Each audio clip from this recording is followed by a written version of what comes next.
നമ്മൾ ബ്രെഡ് വെച്ചിട്ട് കുറച്ച് വെറൈറ്റി ആയിട്ടുള്ള ഐറ്റങ്ങളാണ് കേട്ടോ ഉണ്ടാക്കാൻ പോണത്. ചെറിയ കുട്ടികൾക്ക് പോലും സിമ്പിൾ ആയിട്ട് ഇത് ഉണ്ടാക്കാം കേട്ടോ. അപ്പൊ നമുക്ക് പെട്ടെന്ന് തന്നെ റെസിപ്പിക്ക് പോവാം. അപ്പൊ ആദ്യമായിട്ട് കാണുന്ന കൂട്ടുകാരാണെങ്കിൽ സബ്സ്ക്രൈബ് ചെയ്യാനും ലൈക്ക് ചെയ്യാനും കമന്റ് ചെയ്യാനും ഒന്നും മറന്നു പോകരുത്. അപ്പൊ നമ്മൾ ആദ്യത്തെ ഐറ്റം ഉണ്ടാക്കാനായിട്ട് ബ്രെഡ് ഇതുപോലെ കട്ട് ചെയ്തെടുക്കണം. അതിന്റെ അരിക് പൊട്ടിപ്പോകാണ്ട് എടുക്കണം കേട്ടോ. ഇനി ഇതിന്റെ നടുവിലേക്ക് ഒരു ചോക്ലേറ്റിന്റെ ഒരു കഷ്ണം വെച്ചു കൊടുക്കാം. എന്നിട്ട് ഗ്ലാസ് വെച്ചിട്ട് നമുക്ക് ഇതുപോലെ ഒന്ന് കട്ട് ചെയ്തെടുക്കാം കേട്ടോ. കണ്ടോ, നല്ല പെർഫെക്റ്റ് ആയിട്ട് കിട്ടിയിട്ടുണ്ട്. ആ ഭാഗം ഒന്ന് ചെറുതായിട്ട് വിട്ട് നിൽക്കണ പോലെ ഉണ്ട്. അവിടെ ഒന്ന് ഇങ്ങനെ പതുക്കെ പ്രസ് ചെയ്ത് കൊടുക്കാം. ഇനി വേറെ 2 ബ്രെഡിന്റെ പീസ് എടുത്തിട്ട് അതിന്റെ നടുവിലേക്ക് ചീസിന്റെ ഒരു കഷ്ണം ഉണ്ടാ വെച്ചു കൊടുത്തിരിക്കുന്നത്.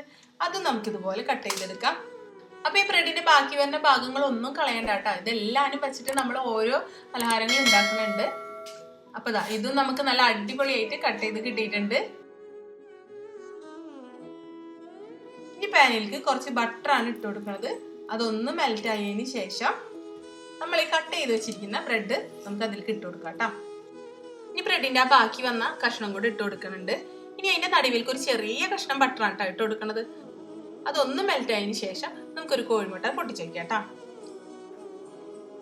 ഇനി അതിലേക്ക് 1 നുള്ളു ഉപ്പും 1 നുള്ളു കുരുമുളക് പൊടിയാണ് കേട്ടോ ഒന്ന് വെതറി കൊടുക്കണത്.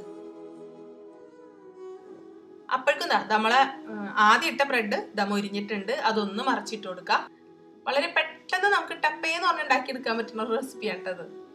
അപ്പൊ അതിന്റെ 2 സൈഡും മൊരിഞ്ഞിട്ടുണ്ട്. അത് നമുക്ക് കോരി മാറ്റാം. ഇനി നമുക്ക് ഇതും കൂടി ഒന്ന് മറിച്ചിട്ട് കൊടുക്കാം കേട്ടാ. കോഴിമുട്ട ബുൾസൈ ആയിട്ട് കഴിക്കാൻ ഇഷ്ടമുള്ളവരാണെന്ന് വെച്ചാൽ മറിച്ചിടണ്ട കേട്ടാ. എനിക്ക് അതിന്റെ മഞ്ഞക്കരി അത്രക്കൊരു ഇഷ്ടമില്ലാത്ത കാരണമാണ് ഞാൻ അതൊന്ന് മറിച്ചിട്ടിട്ട് കുക്ക് ചെയ്തത്. രാവിലെയൊക്കെ കുറച്ച് തിരക്കുള്ള ദിവസമോ അല്ലെങ്കിൽ കുറച്ച് മടിയൊക്കെ ഉള്ള ദിവസമാണെന്ന് വെച്ചാൽ ഈ ഒരു ഐറ്റം നമുക്ക് പെട്ടെന്ന് ഉണ്ടാക്കിയെടുക്കാൻ പറ്റും. ഇനി ഇത് നമുക്കൊന്ന് കട്ട് ചെയ്ത് നോക്കാം കേട്ടോ. കേട്ടോ, നല്ല അടിപൊളിയായിട്ട് കിട്ടിയിട്ടുണ്ട്. കഴിക്കാനും നല്ല ടേസ്റ്റ് ഉണ്ട് കേട്ടോ. സിമ്പിളാണ് സംഭവം. നമുക്ക് വളരെ ഈസി ആയിട്ട് ഉണ്ടാക്കി എടുക്കുകയും ചെയ്യാം.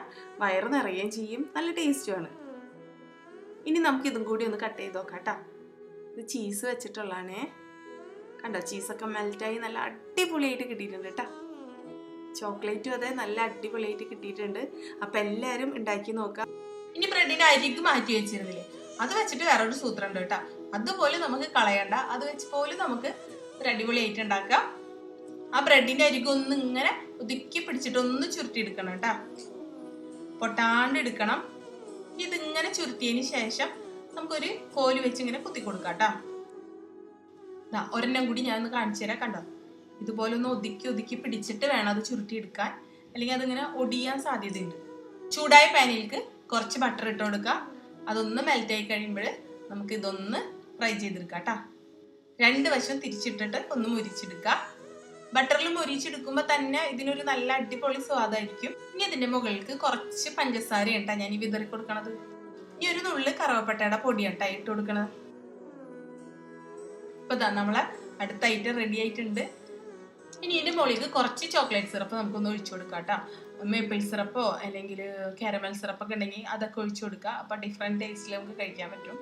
അപ്പൊ വ്യത്യസ്തമായിട്ടുള്ള ബ്രെഡിന്റെ 4 തരം റെസിപ്പിയാണ് നമ്മളിവിടെ ഉണ്ടാക്കിയിരിക്കുന്നത്. അപ്പൊ നിങ്ങൾക്ക് ഇഷ്ടമായിട്ടുണ്ടെങ്കിൽ നിങ്ങളെ ഫ്രണ്ട്സിനൊക്കെ ഒന്ന് ഷെയർ ചെയ്ത് കൊടുക്കുക. മറക്കാണ്ട് കമന്റ് ചെയ്യുക.